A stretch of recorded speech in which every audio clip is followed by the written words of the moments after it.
안녕하세요. 이번 영상에서는 지구계의 형성 과정을 공부해 봅시다. 여러분, 우리가 살고 있는 지구는 대기의 영역인 기권, 물의 영역인 수권, 그리고 땅의 영역인 지권, 생물들의 영역인 생물권으로 구성되어 있는데요. 이들이 상호작용하며 이루고 있는 체계, 지구의 시스템을 지구계라고 합니다. 이 지구계는 46억 년이라는 긴 시간 동안 어떤 과정을 통해 형성되었을까요? 잠깐 복습하면 태양계는 성운이 회전하며 수축해서 중심부에는 태양이 만들어지고 그 주위에 원반 형태로 돌고 있던 가스와 먼지들이 뭉쳐져서 행성의 씨앗인 미행성체들이 만들어졌죠. 그리고 이들이 합쳐져 원시 행성들을 형성했어요. 자, 이 시점부터 시작할게요.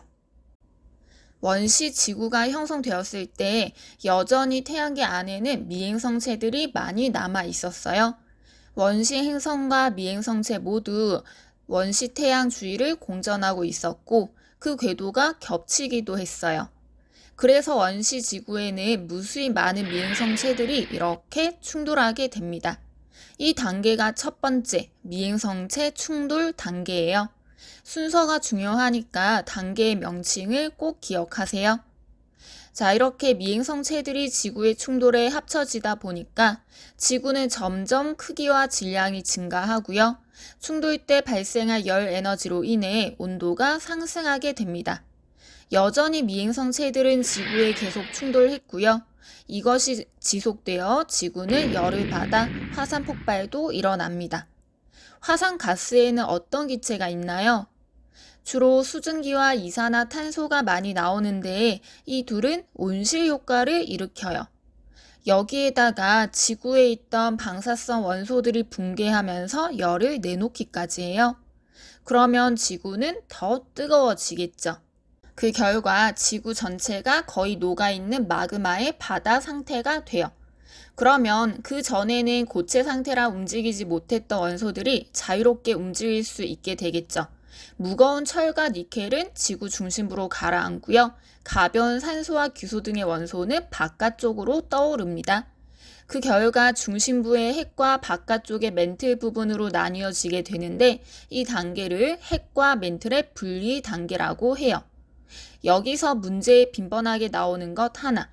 2번과 3번 단계에서 중심부의 밀도가 더 높은 시기는 당연히 무거운 원소들이 모인 3번 시기가 되겠죠. 자, 이렇게 멘틀과 핵으로 층상 구조가 된 지구는 미행성체들의 충돌이 감소하면서 열받았던 온도가 서서히 식어갑니다. 여러분, 용암이 식는 과정을 보면 차가운 공기가 맞닿아 있는 겉부분부터 먼저 식고요. 그 안의 부분은 나중에 식어요. 그래서 안에 있던 용암이 빠져나가고 굳은 겉부분만 남은 것이 제주도에 가면 용암 동굴로 많이 남아있죠. 이처럼 지구의 온도가 내려가면서 겉부분만 먼저 굳어져 딱딱한 원시 지각이 만들어져요. 자, 뜨거웠던 지구의 온도는 계속 내려갑니다. 앞에서 원시 지구의 대기에는 화산 폭발로 인해 수증기와 이산화탄소가 많았죠. 온도가 내려가니까 이 수증기들이 물방울로 응결해서 구름을 만들고 비가 내려요. 이 빗물이 흘러가 낮은 지대에 모여서 원시 바다를 형성하죠. 원시 지각과 원시 바다의 순서를 묻는 문제도 자주 나오니까 반드시 기억하세요.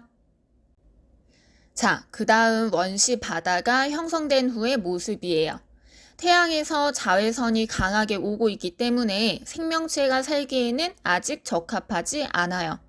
그런데 상대적으로 바닷속은 물이 자외선의 일부를 반사하거나 흡수하기 때문에 육지보다는 영향을 덜 받아서 최초의 생명체가 바다에서 나타나게 돼요. 그리고 이것이 서서히 진화를 해서 지금으로부터 약 35억 년 전에 광합성을 할 수 있는 남조류 같은 생명체가 나타나요. 이들이 광합성을 해서 바닷속에 어느 정도 산소량이 많아지게 되자 지금으로부터 약 25억 년 전 산소들이 대기에도 쌓이기 시작해요.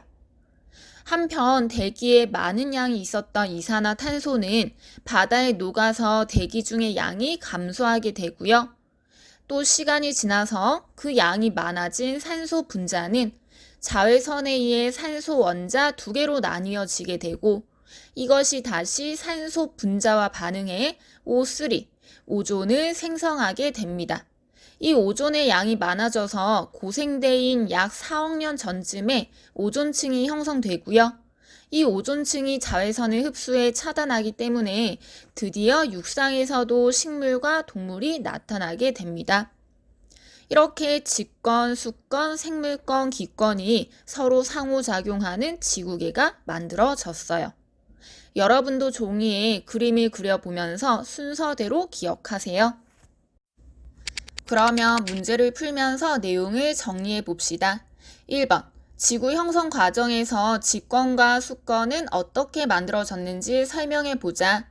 다음 그림을 연상하면 되겠죠. 답을 베껴 쓰기만 하면 연습이 안 되니까 여러분이 직접 답을 써보고 확인해 보세요. 직권은 뜨거워진 마그마의 바다 상태에서 무거운 원소가 가라앉아 핵을 구성하고 가벼운 원소가 떠올라 멘트를 형성했고 지표가 식어서 얇은 지각이 형성되었죠. 수권은 지구 온도가 내려가면서 수증기가 응결해 비가 내리고 지대가 낮은 곳에 모여 원시 바다가 형성되었죠. 물론 이때 수권은 지하수와 호수도 포함합니다. 2번. 최초의 생명체가 바다에서 출현한 까닭은 초기 지구는 오존층이 없어 육지에 강한 자외선이 도달하므로 생물의 서식이 불가능했지만 바다는 해수가 자외선을 어느 정도 차단해서 생명체가 출현하는 것이 가능했죠. 3번. 지구가 형성된 후 기권의 성분은 어떻게 변했고 이것이 생물의 서식 환경에 어떤 영향을 주었는가? 해양에서 광합성하는 생명체가 나타나고 광합성에 의해 산소 기체가 많아지자 대기 중의 산소양이 증가했죠. 또한 이산화탄소는 바다에 녹아 그 양이 감소했죠. 그리고 산소들의 반응으로 오존층이 형성되어 자외선의 일부가 차단되자 육상 생물이 출현했어요. 정리해서 답을 써보세요. 여기까지고요. 추가해준 동영상과 필기 자료 보면서 배운 내용 확인 바랍니다. 고생했어요.